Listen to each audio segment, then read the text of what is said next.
Now, one of the things that came up when you and I were talking before and also in research was that you dealt with or still deal with dyslexia and ADD. Uh-huh. Can you share a little bit about what that looked like on a day-to-day basis at school? And let's talk about in university where the demands are higher. How did those conditions influence and make it difficult or easier for you to learn?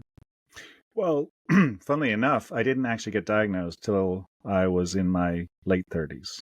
Sure. So all through school, I think part of it, Dave, was because I'd been to so many different schools and they were on different systems. So Mauritius was on the French system, and I never got algebra.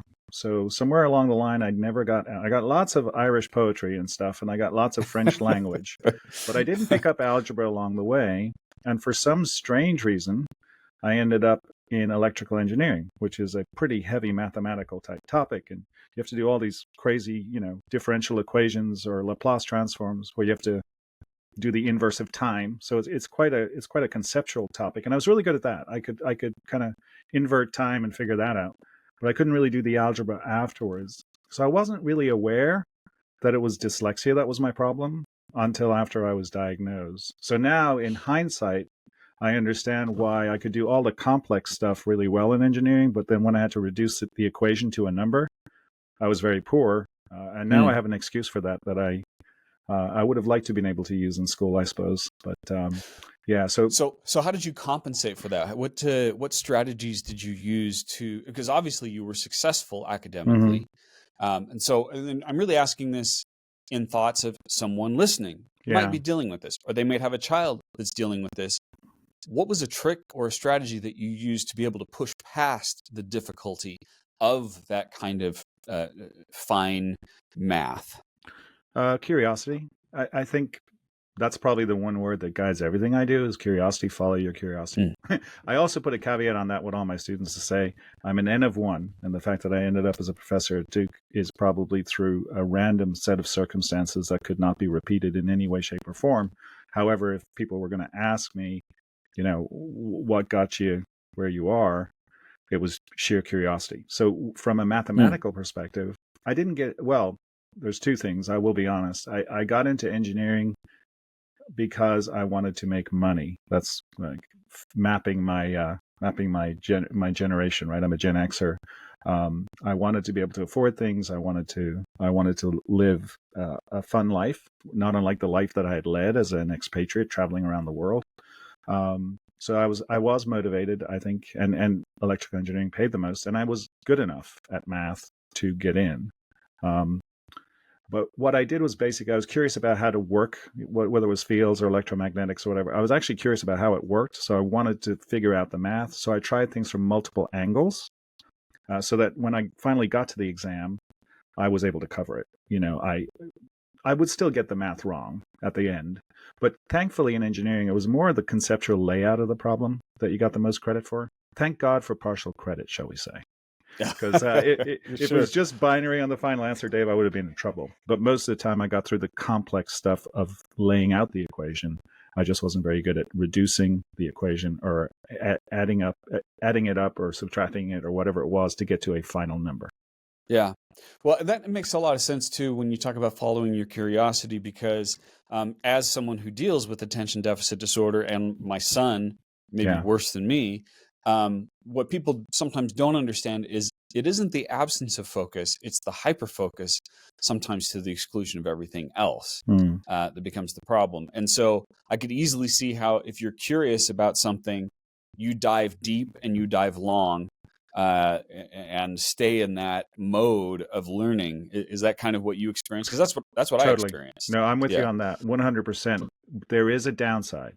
So sure. the ability to hyperfocus is awesome, and that got me through many all-nighters and exams for engineering and so on and so forth. But then it's kind of flushed from your short-term memory the minute you walk out. It's like you get through it, but then it's gone. That's a great point. Yeah. But I think one of the things where it's a negative, particularly in relationships, is if there's one thing I hate more than anything else is to be interrupted. Now I know we're going towards your world of multitasking, right? Because when you're in that area of hyperfocus, I suppose more than others, for me at least, I'd be curious to know what it is for you. You know, this switch tasking. Mm-hmm. If you're in the zone and you've been hyper on something for a very, like you have 27,000 variables in your head and you're seeing how they all, it's like you got your own large language model AI going, and then somebody interrupts you to say, did you take out the trash? Yes. Whoa, that's a toughie, because then it all just evaporates and you know you're going to have to climb back up that hill. Oh man, that's such a great description of what happens. That is it's like so that true. for you? Yeah. Yeah, well, and it illustrates because in my teaching with time management productivity, I talk about the importance of being focused Yeah. for longer periods of time. But that really is extra important when you're dealing with something like attention deficit disorder. Do you know what's weird though about that? So when I was finally diagnosed, and that came through another whole funny story we can go into later,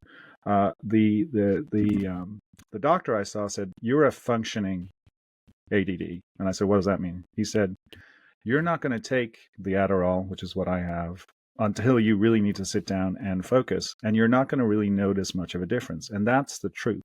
I don't notice, like, it's not like all of a sudden after I take the Adderall, I'm like, okay, cool, and I've got ABC 1, 2, 3 organized structure. It's more like I'm still hyper focused like I always am. The only difference, Dave, is when I look up, I'm like, oh, I got 15 minutes till my podcast with Dave. As opposed to if I don't take it, I'm like, oh, I was supposed to be on a podcast with Dave 2 hours ago. So the only thing I observe with the medication is that it essentially stretches out time to where, you know, the real world out there that operates on calendars, I am more in sync with when I'm on Adderall. But it doesn't necessarily change the way I think cognitively or the way I behave as far as I can observe. I don't know if that makes any sense to you or not. Well, the word that you use there, it's so important, is functional. And this is sometimes when someone will come to me, and because I talk a lot about mental health, not just ADD, and what I explain to them is it's a question of functionality. If you are functional, then maybe you don't need medication. Right. But even if you do take medication, it doesn't solve the problem. It just levels the playing field. Mm-hmm. And for me, it was something that allowed me to execute on the therapy that I was getting, the cognitive behavioral therapy to change patterns and processes. Without that help, I would not have been able to do anything with it. But with the help, I was able to change my thinking. If you liked this video and want to listen to the full episode, go to your favorite podcast app and subscribe to the Dave Crenshaw Success Project. You can also find all the full episodes at successproject.show.